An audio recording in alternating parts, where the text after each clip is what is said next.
tematik. Subtema 2, hidup rukun di tempat bermain, pembelajaran 1, 2, dan 3. Assalamualaikum warahmatullahi wabarakatuh. Bagaimana kabar anak-anak? Semoga kalian sehat selalu dan tetap semangat. Perkenalkan, nama Ustazah Dian Krisnawati. Kalian bisa memanggil saya Ustazah Dian. Ustazah beralamatkan di Desa Gemolongan dan menjadi wali kelas 2 Abu Ubaidah. Sebelum kita belajar agar lancar, mari kita berdoa dulu. Berdoa mulai. Bismillahirrahmanirrahim. Raditu billahi rabbah wa bil islami dina wa bi Muhammadin sallallahu alaihi wasallam nabiyyan wa rasulah. Rabbi zidni ilman nafi'a warzuqni fahma wasi'a waj'alni min ibadihas sholihin. Amin ya rabbal alamin. Nah, pelajaran yang akan kita pelajari hari ini di video ini yang pertama yaitu tentang kalimat ajakan. Yang kedua, hidup rukun di tempat bermain. Yang ketiga, membandingkan bilangan. Dan yang keempat, kalimat tanya. Agar kalian lebih bersemangat belajar, mari kita bernyanyi dulu. Ada yang tahu lagu Gembira Berkumpul? Kalau belum tahu, coba dengarkan Ustazah menyanyi ya. Kalian ikuti gerakannya. Selain bernyanyi agar kita bersemangat, juga kita sehat. Siap? Kita mulai. 1, 2, 3. Ayo kawan, berkumpul, bersenang-senang semuanya. Jangan segan bersama bernyanyi bergembira. Tepuk tangan,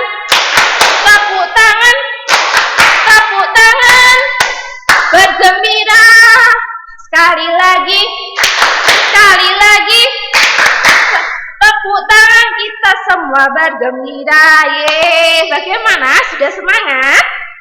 Nah, kalau sudah, sekarang dari kalimat atau lirik lagu yang kita nyanyikan tadi, kita akan mempelajari tentang kalimat ajakan. Ada yang masih ingat tadi kalimat ajakannya tentang apa ya? Ayo kawan berkumpul. Nah, kalimat ajakan itu apa sih? Kalimat ajakan adalah kalimat yang digunakan untuk mengajak atau meminta seseorang untuk melakukan sesuatu. Kalimat ajakan memiliki ciri menggunakan kata ayo, yuk, dan mari. Adapun contohnya, nah, yang pertama, ayo kawan kita bermain. Yang kedua, mari kita bermain Ino. Yang ketiga, Bella, yuk kita besok bermain peta umpet lagi. Nah, tugas kalian di rumah yaitu menuliskan 5 kalimat ajakan kepada temanmu. Bisa ajakan untuk bermain, belajar, dan yang lainnya. Oke? Selanjutnya, ketika kita bermain, sikap apa yang harus kita lakukan? Kita harus selalu hidup rukun dengan teman di tempat bermain. Kalau kemarin kita tentang hidup rukun di rumah, sekarang hidup rukun di tempat bermain. Yang pertama, saling menghargai teman. Yang kedua, saling tolong-menolong. Yang ketiga, tidak bertengkar dan berebut mainan. Yang keempat, saling berbagi makanan dan mainan. Yang kelima, tidak mengejek teman. Selanjutnya, kalian perhatikan gambar pada video ini. Mari kita centang gambar yang A, menunjukkan anak-anak bermain bersama, termasuk hidup rukun kan? Ya, betul, kita kasih centang karena sesuai dengan sila Pancasila yang ketiga yaitu hidup rukun. Gambar yang B, anak-anak bernyanyi bersama, termasuk hidup rukun atau tidak? Ya, hidup rukun. Yang C, ada gambar anak yang bermain bola dan temannya ada yang bertengkar di situ. Kira-kira itu termasuk hidup rukun atau tidak? Coba kita lihat.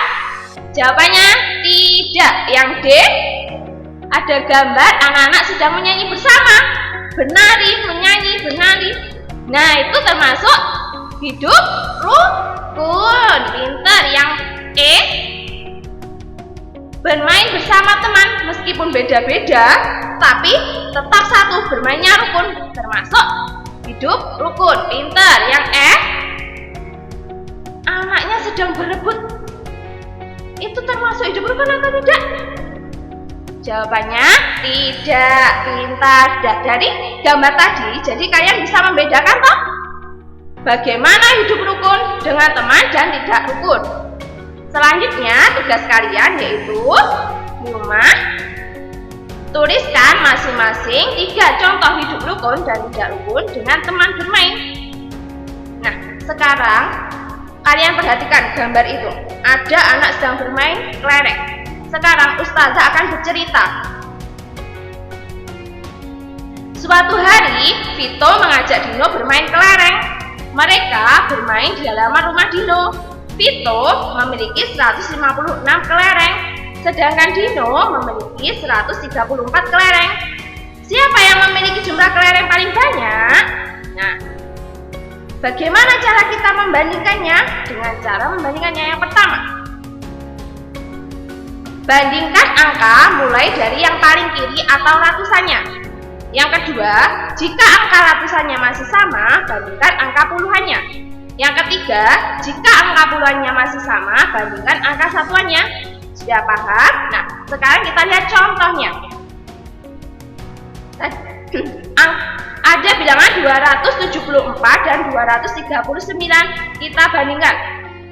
Angka 2 pada 274 itu sama dengan 2 pada angka 239.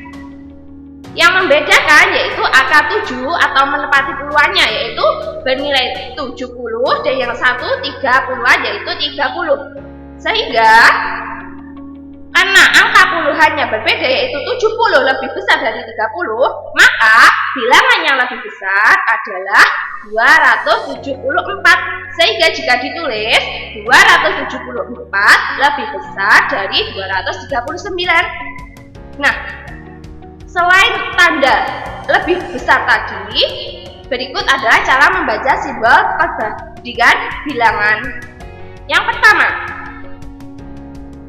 simbol itu, garis 2 itu dibaca sama dengan atau sama banyak. Yang kedua, dibaca lebih banyak atau lebih besar. Yang ketiga, tanda caplok itu dibaca lebih sedikit atau lebih kecil, bisa juga kurang dari. Ingat, angka yang besar dicaplok ya. Sehingga contohnya tadi bilangan 274 dan 239 kalau ditulis menjadi 274 lebih besar, tandanya dicaplok yang besar, 239.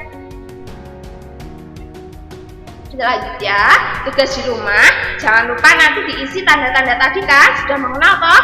Pinter. Nah, untuk menanyakan, tadi kan Ustazah cerita di situ tadi siapa yang memiliki kelereng paling banyak? Itu menggunakan kata siapa? Ada yang tahu kata siapa itu termasuk kalimat apa?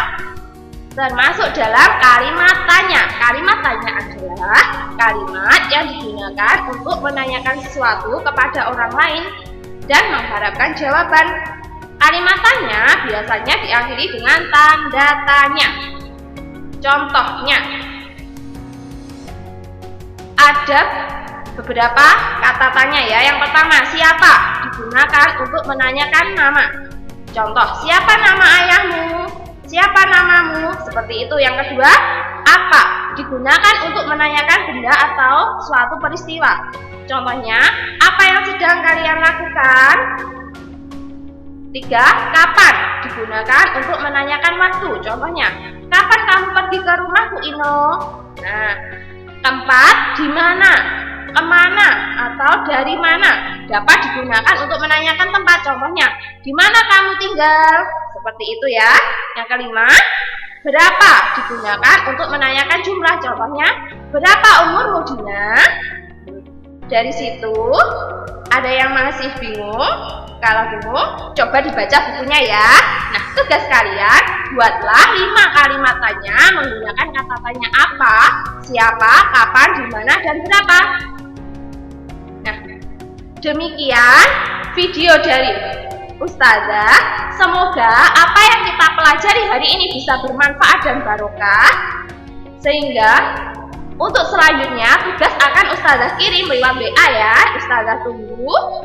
Nah, semoga kalian sukses dan sehat selalu. Jangan lupa jaga kesehatan dan tetap jaga jarak, pakai masker, dan sering cuci tangan. Oke?